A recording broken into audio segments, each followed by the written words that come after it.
knowing and the dream going on. For example, the sage, in the sage we see that consciousness has awakened to itself and the game of ignorance is no longer played.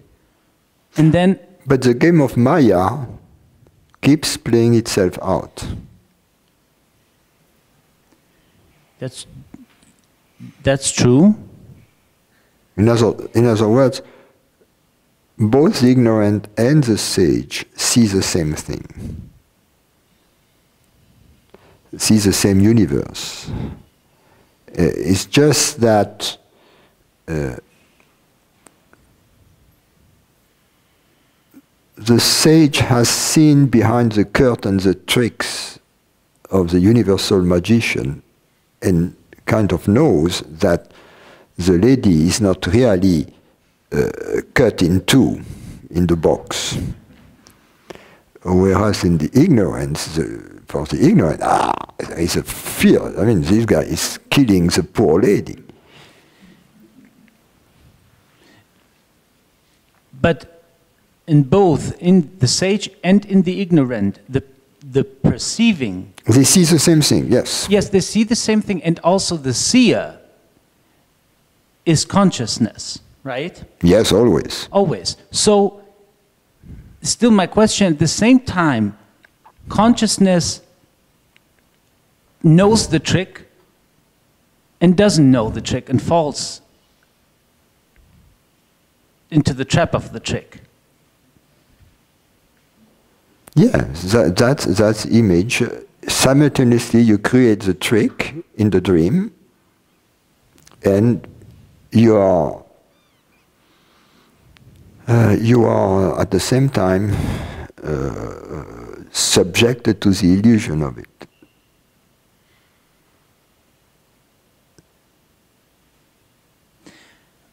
Okay, I guess my problem is that I forgot that, of course, with the dream analogy, there is one dreamer. But it is the case with consciousness because there's only one consciousness. So yeah. One dream, yes.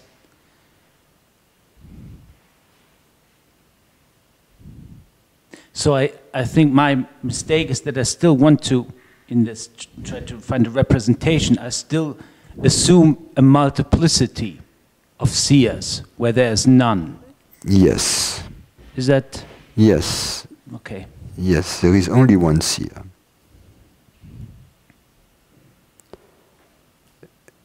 Also, the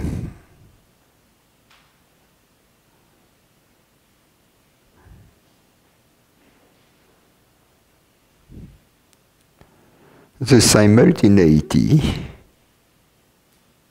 of the universal dream is different from the simultaneity of the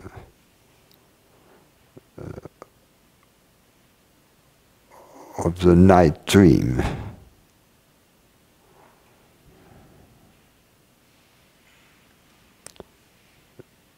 Because from the vantage point of the seer, there is no time. Of consciousness, there is no time. There is no space.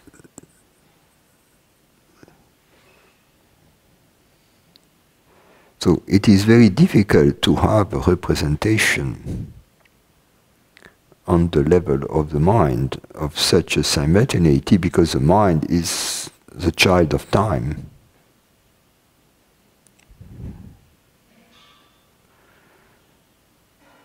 And that's why also, because in fact time doesn't exist, it's very difficult to have a good representation of time. That's why physicists, they use a weird representation of time using a geometrical representation. One dimension of the space, one.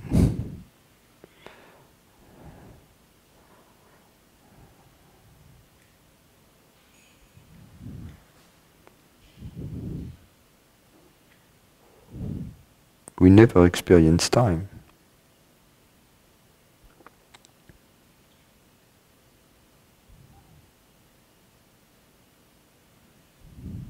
So time is a model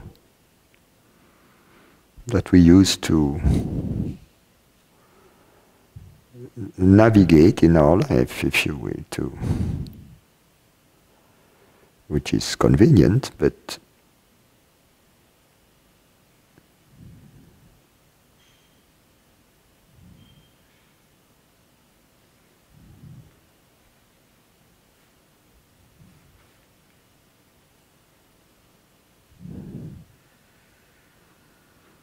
our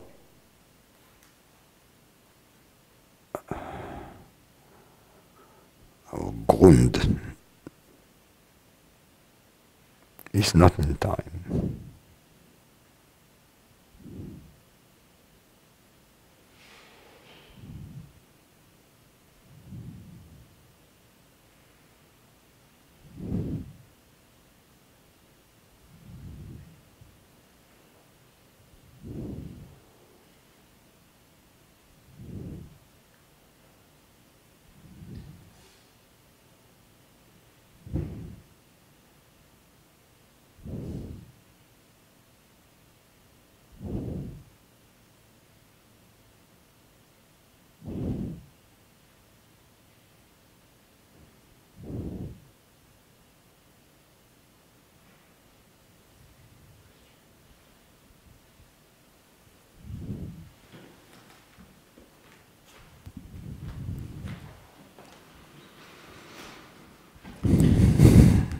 I thought Christian was asking you, was going to ask you, is it that there are many dreams of ignorance, simultaneous dreams of ignorance? Yes. But obviously, one awakening is not the awakening of all.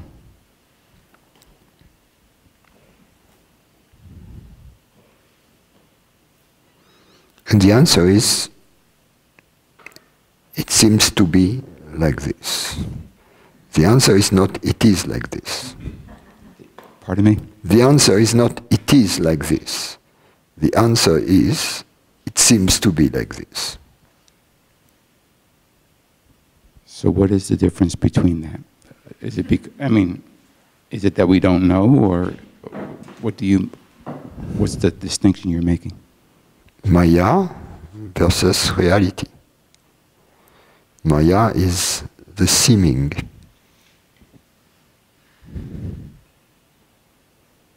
There seems to be time and space.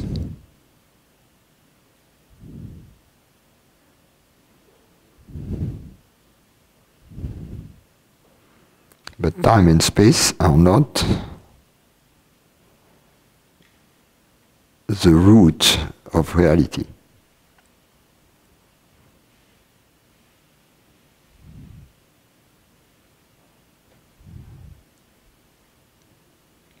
And for the mind, as I said, which is the child of time,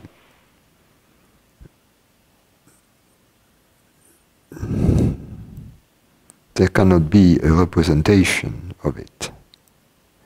So the mind has to come to a stop at the gate of timelessness.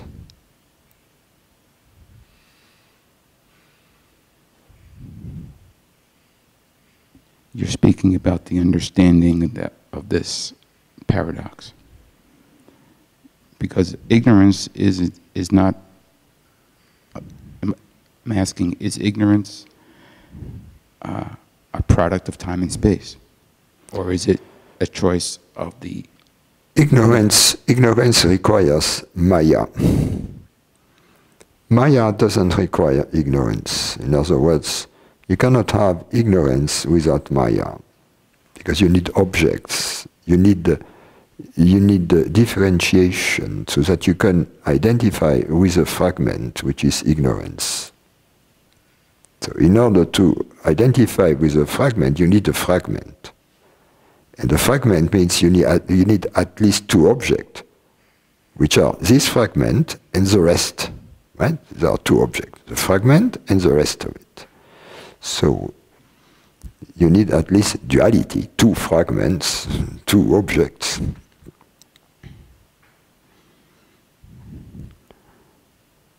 So the multiplicity is Maya.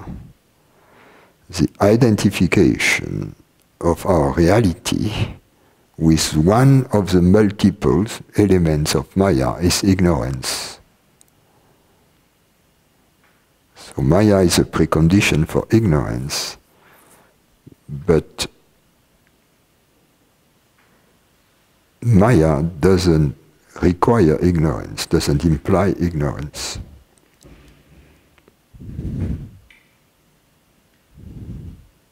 So it seems that consciousness identifies with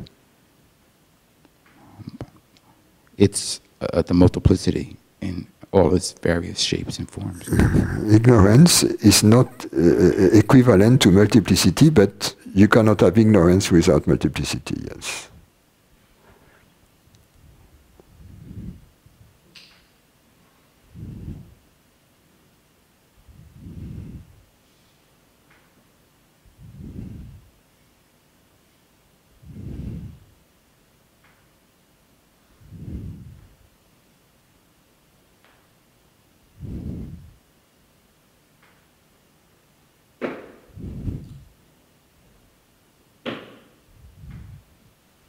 Thank you.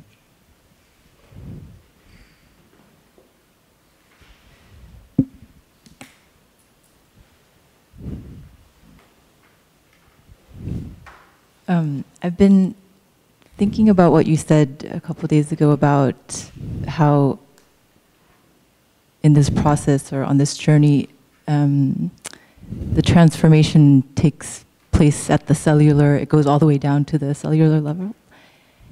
And you were talking about like the muscles relaxing and stuff like that. And what I said is that in this process, it's not solely the muscles that get affected, because the fact that the muscles get affected implies that the cells in the muscles are getting affected, but they are not the only cells. Why would they be the only cells in the body getting affected by this liberation? So I was thinking about, you know, whether it's also true that certain tensions become more pronounced, and because especially during retreat, you know, I notice it seems like the body goes through a lot, and I've over the retreats that I've done, there's always sometimes sleep pattern changes or appetite changes or bodily tensions. And so I was kind of just wondering about that. And then today during the meditation,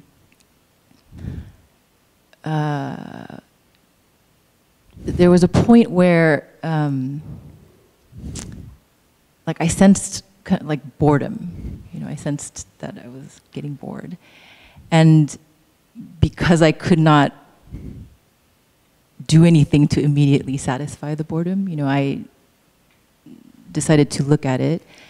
And then there was that uneasy feeling in the chest, and then also this the sensation in the throat, you know, and my thought was like, oh, I wonder what's, you know, on the snack table that I can later have. Like, I mean, these are... I wonder what? What, like, snacks are on the snack table. Because these are typical distractions, you know, that I would strategies, you know, with food or activity. But then when I noticed those sensations, it was somehow, you know, there was something that was released, and then I kind of forgot about it.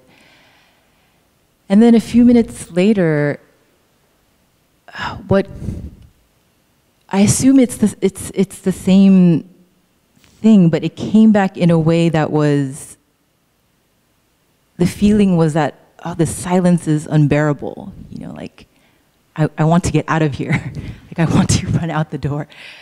And, you know, of course, there were all these bodily contractions and sensations kind of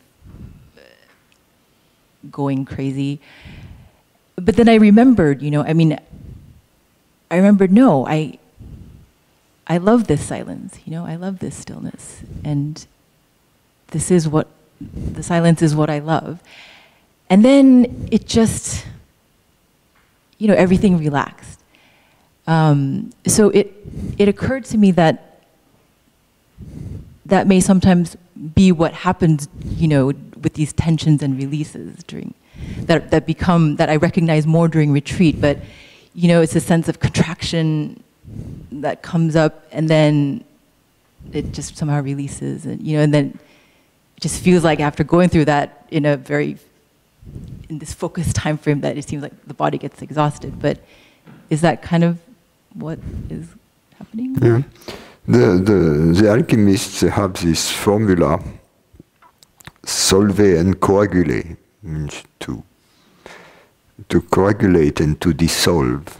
They just use it in the opposite order, but I would say it's more coagulate and then dissolve. So you have a coagulation of the tensions and then kind of resolution. It's like music.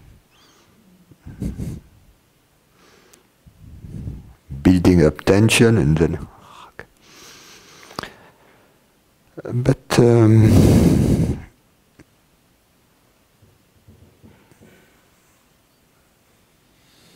is a kind of I remember the first time I really, when we enter meditation, at some point we are not aware that we are entering it. But we become aware when we kind of leave it, or we need to move, that, oh, I was there in this peaceful place. It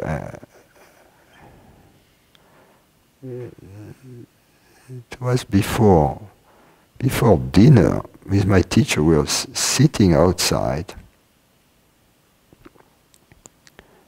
and had a conversation, and then we became silent and did nothing. And then it was time to have dinner. And then when I had to move, I realized, oh, it was like the peace of deep sleep and the wakefulness of the waking state simultaneously experienced. Yogins, they call it yoga nidra, the sleep of the yogins.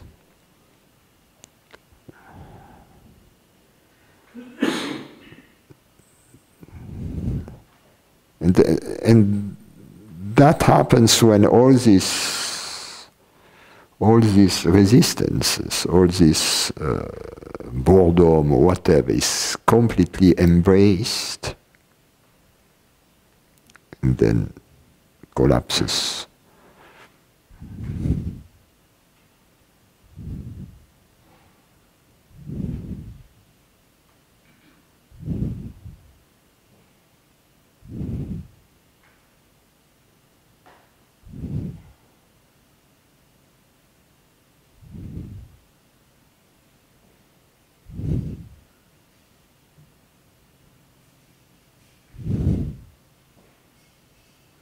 What we don't realize in the beginning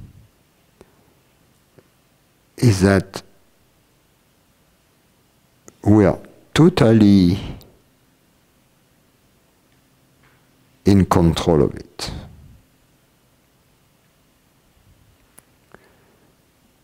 We are at every moment in control of it.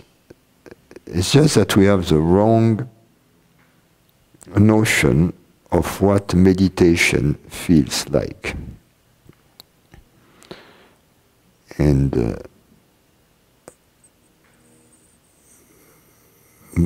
true meditation feels like this total acceptance.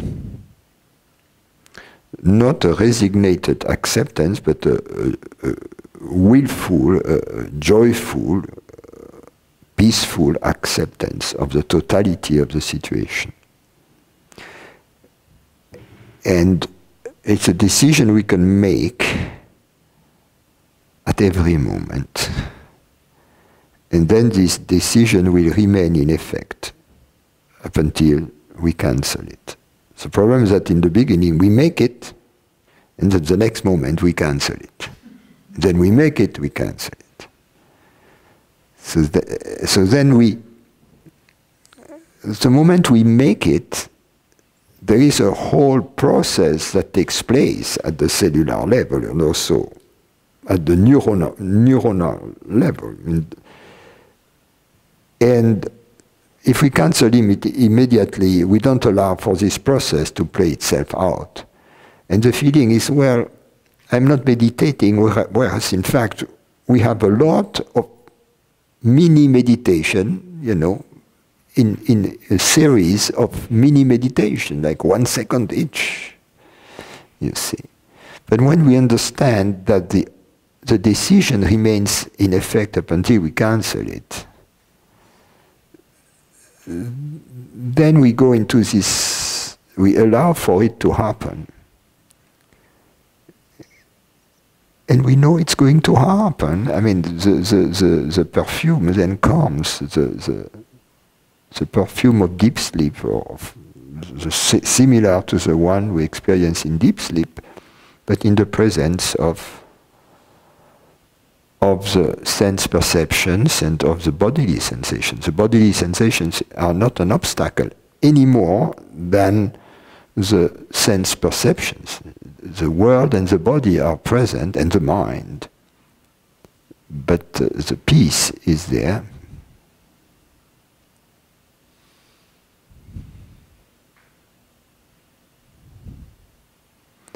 And the reason why we don't remember a moment when we have entered this meditation is because we entered it with the first decision we made to welcome. A decision that comes from our heart. And we didn't cancel it, and then as a result, we allowed for the process in the body and in the mind to follow its natural course.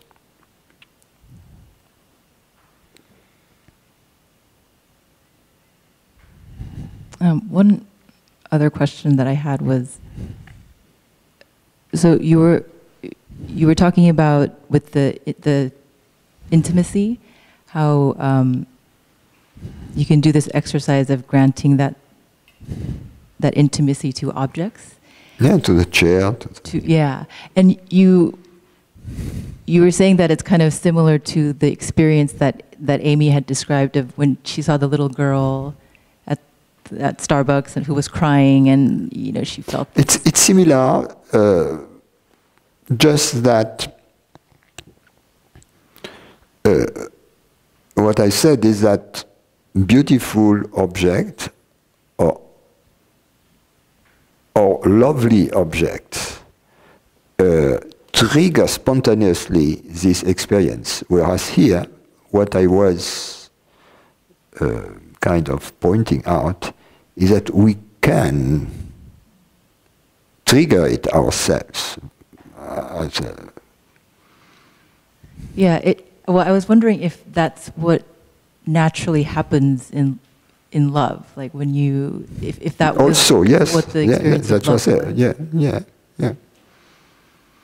Okay. Or very beautiful music. The Schubert tune is lovely, right? The big after that is different. It's very romantic, But the little melody is so lovely that it's. With like when you were talking about the little girl and it reminded me of, you know, when Jesus says like, love thy neighbor as yourself. It seemed like it was, like when I was thinking about the intimacy that you naturally feel with a loved one, it's like he was more describing how it is. Exactly. Love yourself in the neighbor. Yeah, it wasn't like, love the consciousness in the neighbor.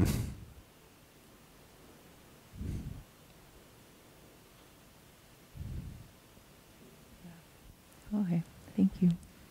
Don't love the object. Love the Christ in the neighbor. Your Christ, the Christ in you and the Christ in the neighbor are the same. And the Christ, Christos, is that which shines. Consciousness shines. That which shines in you and that which shines in your neighbor is the same consciousness. So it's the same thing with the beautiful objects then. Like I know you've said this before, where the beauty is not in the object, but somehow they can take you to the... The problem with Christianity is that it's a misnomer. It shouldn't be called Christianity because they have downgraded Christ to Jesus. So it should be called Jesusity or what?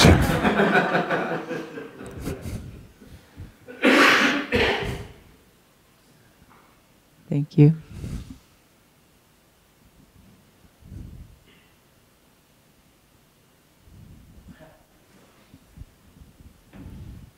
Just when you said that, I think it's not a misnomer, it's a beautiful name. It's good that it's called Christianity because then in the name it announces the right thing, right? So it's only a misinterpretation in where you have to look at. But the name itself is a good name. Well, I said it's mislabeled. It's like a product. They tell you that it delivers something, it doesn't, you know. It's going to cure you from your rheumatism, you know. Good luck with that.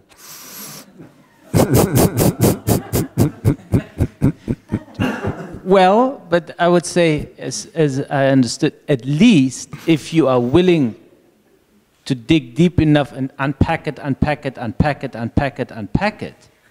at least there's you come to the Christ.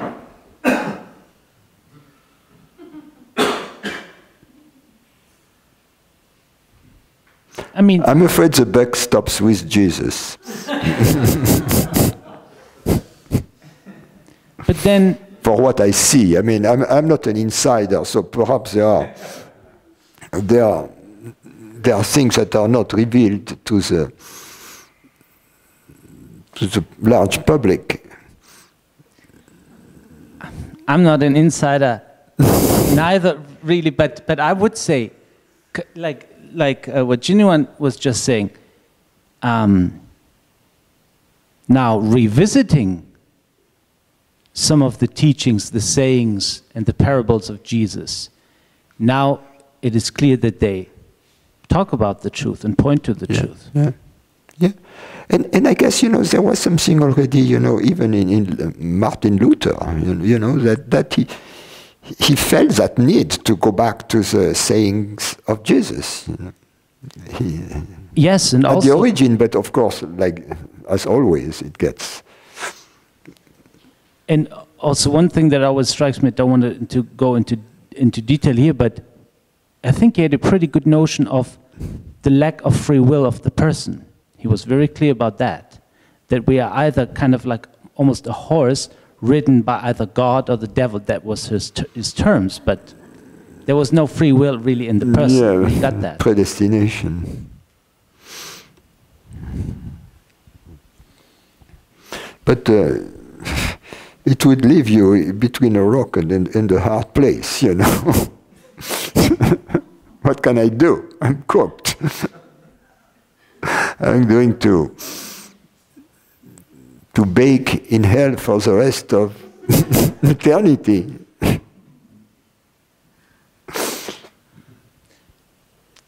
I'm not defending him. I just want. I'm not. I'm totally not. I think the best Bible is the one which is not kosher. It's the Matthew, the Gospel, the Matthew Gospel.